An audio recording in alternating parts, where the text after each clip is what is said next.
Are you new to horror and you want to get started, but you don't know how much you can really take? Can you handle all the blood, the gore, the darkness that really comes with horror books? We're gonna find out, because today I'm going to be talking about 10 horror books from least to scariest to kind of give you a little start guide in case you want to start to get into the horror genre. All the books that I'm going to be mentioning are books that I read this year specifically, and I'm going to be updating this list every single year. Without further ado, let's go ahead and get started.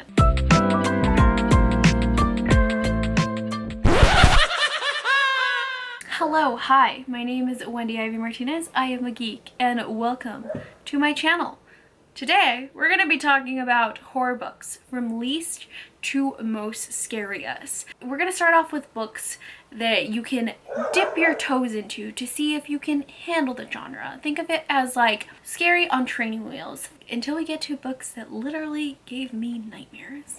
Starting in at number 10 is Scary Stories to Tell in the Dark by Alvin Schwartz. Now this is a book series that contains 3 different books. I would look for the illustrations that are done by Stephen Gamble. In this series, if you are not familiar with it, you get spine-tingling scary stories and even more horrific, terrifying, truly can give you nightmares illustrations. I feel like this is a really good book series to dip your toes into the genre of horror, because not only is it a children's series, so you get just a little hint of it, but still the illustrations are scary enough to the point where you can decide for yourself if you can really dive into this even further, or if you might need to take a step back a little bit. I would have nightmares looking at these.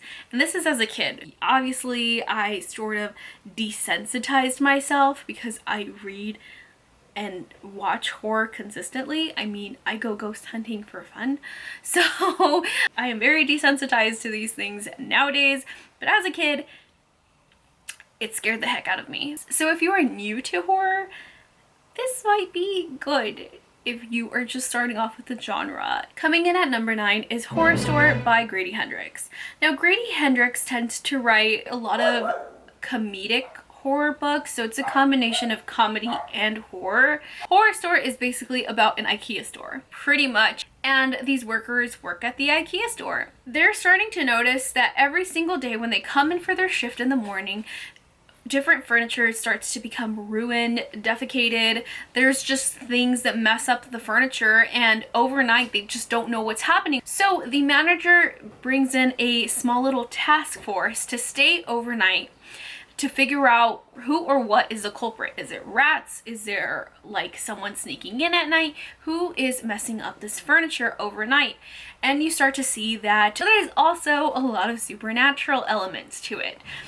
And the story just takes off from there. And I feel like Horror Store is a very good introduction to horror in the sense that it can be scary at times, or at least give you the chills at times just thinking about the certain situations that these characters are in, but not to the point where it terrifies you. And not only that, but we are diving into an adult novel now, so you can see if you can handle the gore element, because there is some gore. Not as much as some of these other books, but there is some gore in Horror Store. Coming in at number 8 is My Best Friend's Exorcism by, again, Grady Hendrix. I read a lot of Grady Hendrix books, okay? So that's why you're going to see him a few times. But My Best Friend's Exorcism is another one that it did creep people out. There are some people that are very new to the horror genre that this book genuinely did scare them. My Best Friend's Exorcism is about 2 girls that are best friends. They've been inseparable since they were little kids, and then when they get older, they end up taking some psychedelics, and they end up going into the forest, and one of their friends suddenly goes missing, and they find her in the morning, and she's just not the same. She's saying that she's hearing things, that things are grabbing her every time she closes her eyes, and she might be possessed. So her friend Abby sets off to figure out to find a way to save her best friend from this darkness that's overcoming her. This book has comedic relief, it has friendship, it has a lot of in-between calmness while also focusing on the scary supernatural element. So it's not all in your face, gory detail after gory detail and horror after horror. It's, here's something that happened. Here's a little brief pause. Here's something else that happened. Here's a little brief pause. And it gets worse and worse, but I feel like Grady Hendrix is a very good way of preparing you for what's to come, so you don't feel overwhelmed and bombarded by all of the gore, the horror, the terrifying elements to it. You get a nice little pause in between. Coming in at number 7 is Camp Damascus by Chuck Tingle. This one isn't as gory as My Best Friend's Exorcism, but it is scarier. And this one is about our main character. Her name is Rose, and she is very faithful to her religion. It's about a small religious town, and she's very faithful to her religion. However, she finds that every time she is close to one of her specific female friends, she feels very attached to her. And she feels like, oh, this might be because I feel like she's my best friend.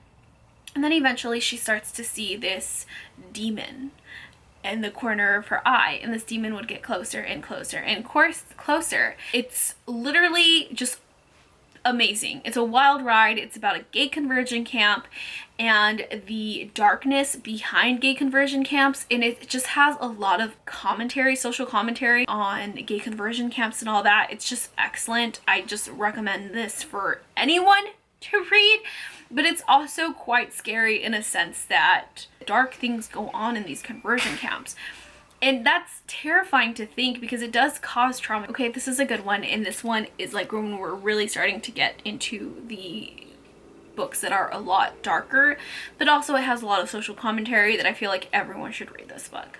Even if you are not into the horror genre, so I put it in at number 7, it still has a lot of good social commentary. Next, coming in at number 6, we have The Haunting of Ashburn House, and this is by Darcy Coates. Now, Darcy Coates writes horror, but she writes more along the lines of what's considered cozy horror, so it's chilling, it's creepy, but it's not scary in a sense that like I cannot sleep at night. For some people it has affected them this way, but I feel like again, if you eased yourself into it by reading these other books or along the lines of these other books, I'm pretty sure you're going to be able to handle The Haunting of Ashburn House. Now this is about a girl who pretty much doesn't have any money.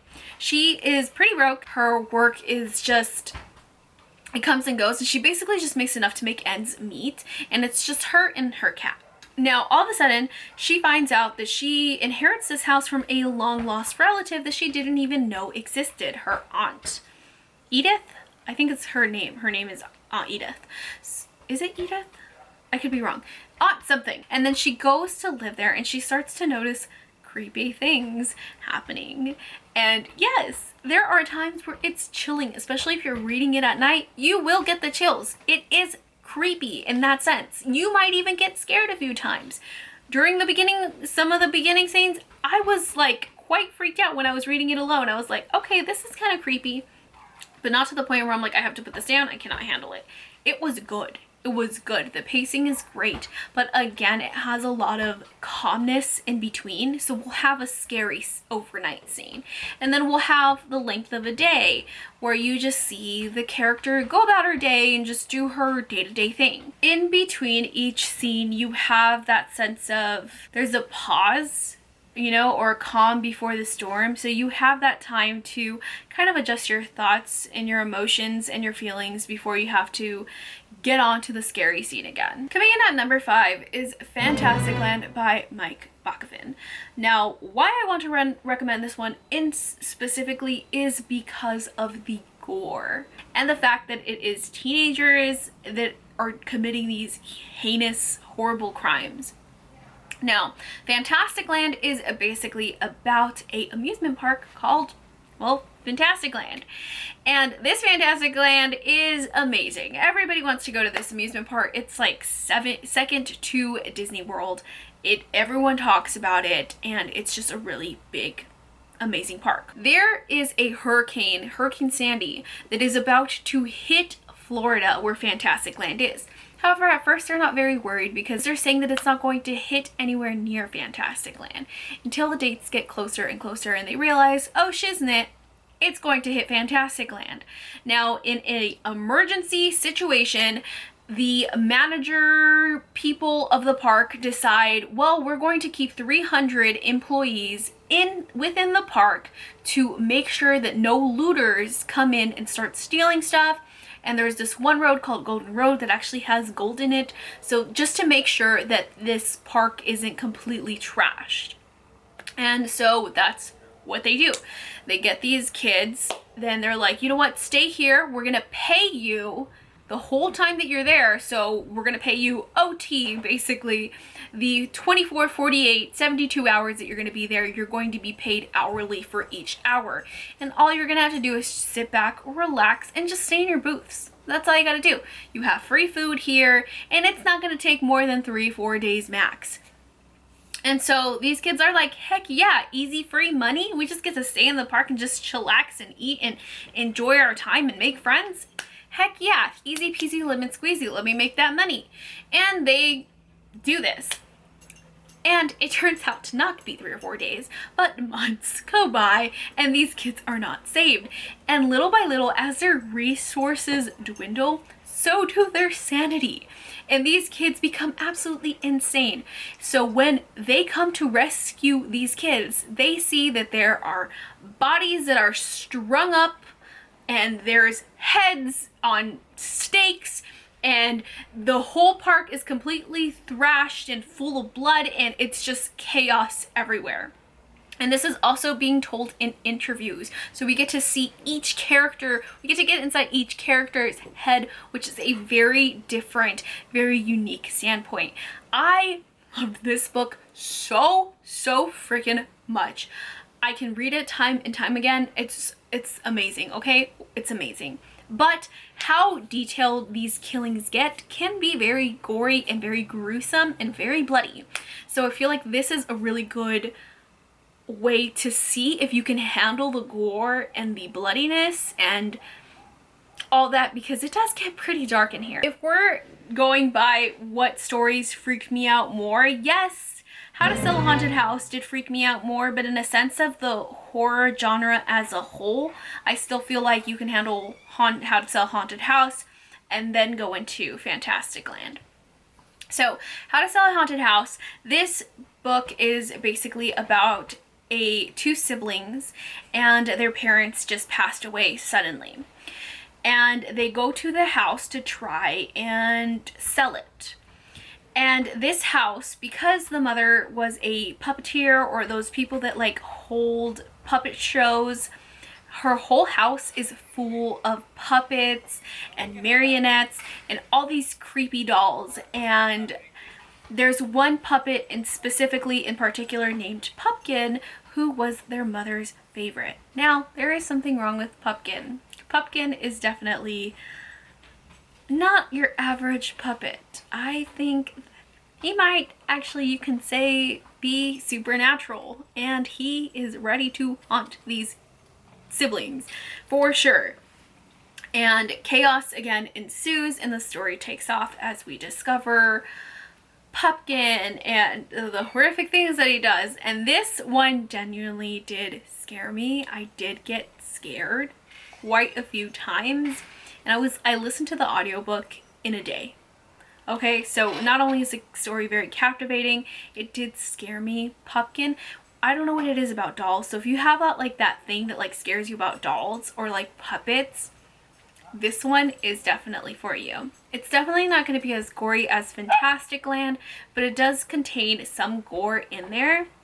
But it's much more easier to handle versus all the gore that you get in Fantasticland, and this one did genuinely scare me. Next two that I want to talk about are not necessarily novels, they are mangas, but I do really want to talk about these two books specifically. This author is known as the king of Japanese horror, so I had to mention these, especially if you're getting into the horror genre. So the first one that I want to talk about is Shiver by Junji Ito.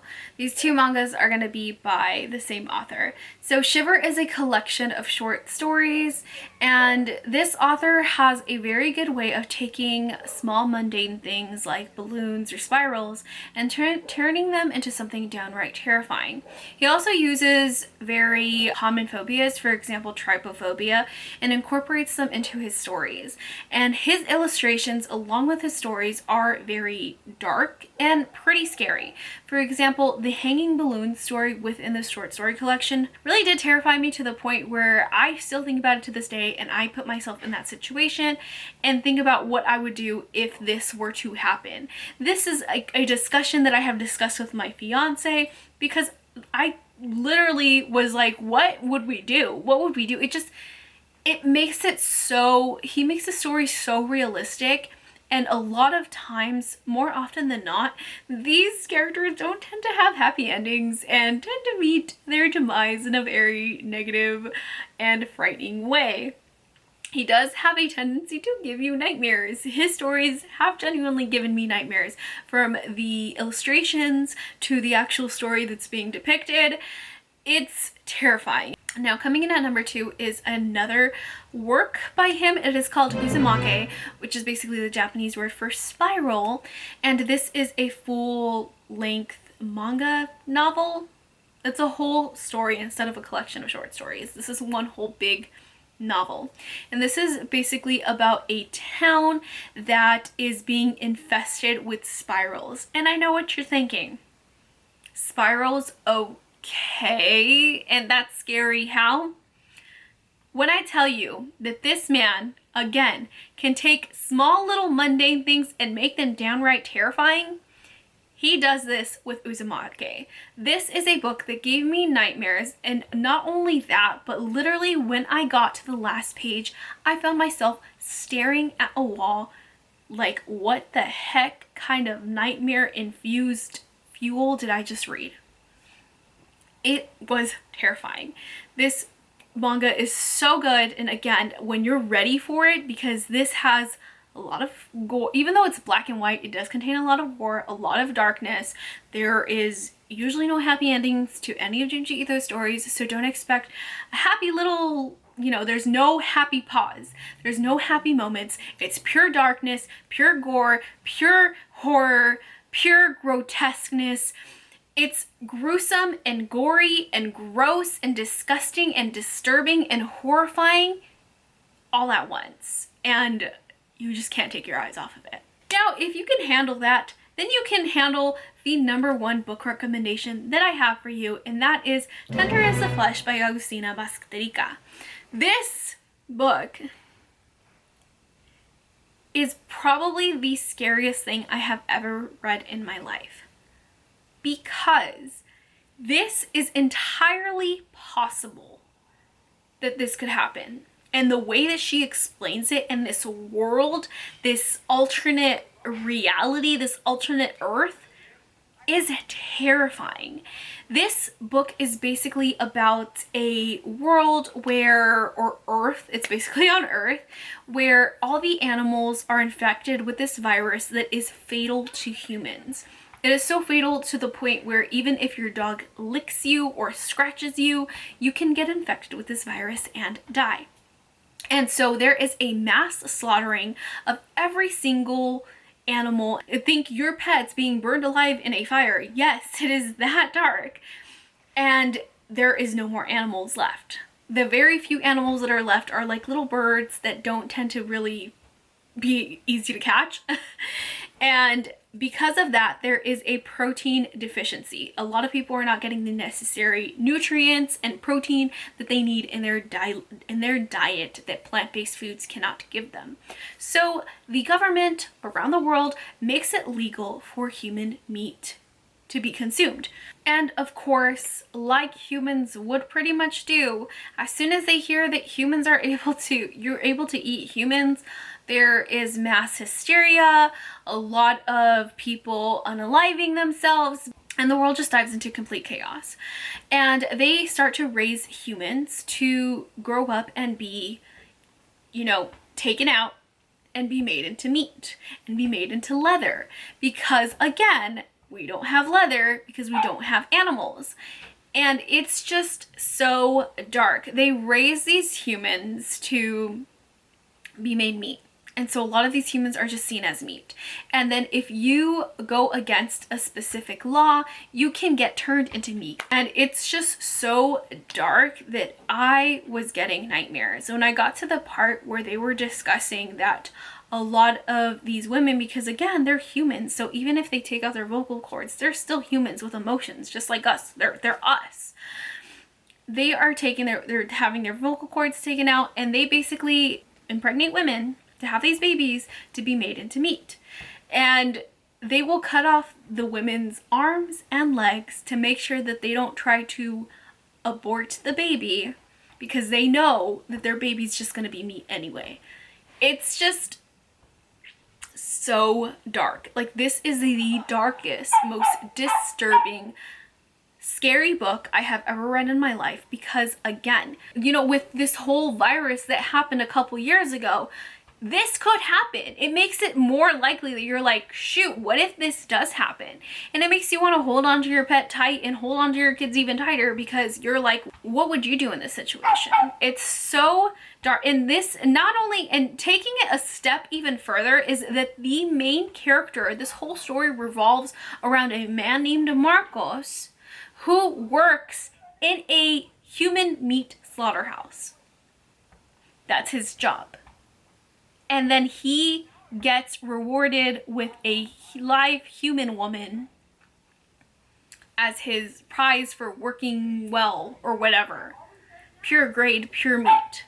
It makes you think about humans, how dark the world can truly get. And I do see this happening if something like this were to happen. It makes you think about just the meat that we already consume and how the animals that we already eat are being treated in these slaughterhouses currently. It's just so much to wrap your head around, and it's dark and it is scary. Like, I have been having nightmares night after night because of this book. So anyways, you guys, that is my list of the top 10 books if you are getting started with the horror genre, from the least to the scariest books, just based off of what I've read this year in 2023. Again, I will be updating this list every single year, so stay tuned every year for additional recommendations. So even if you're like, I've already read the horror, let's do it all, I'll have updated lists. I eventually want to make a list of books that absolutely terrified the bejeebus out of me, but there haven't been many, other than like Tender is the Flesh, that really truly made me have horrible nightmares night after night. Anyways, you guys, that is it. I hope you guys enjoyed this video as much as I enjoyed making it. If you haven't yet, please subscribe and hit that notification bell to be notified when I post. I post twice a week, and I post other videos throughout the week, like little shorts. I have my Booktok listed down below, my Amazon wish list, and then my main channel. So if you are into horror, I do talk about supernatural stuff down below.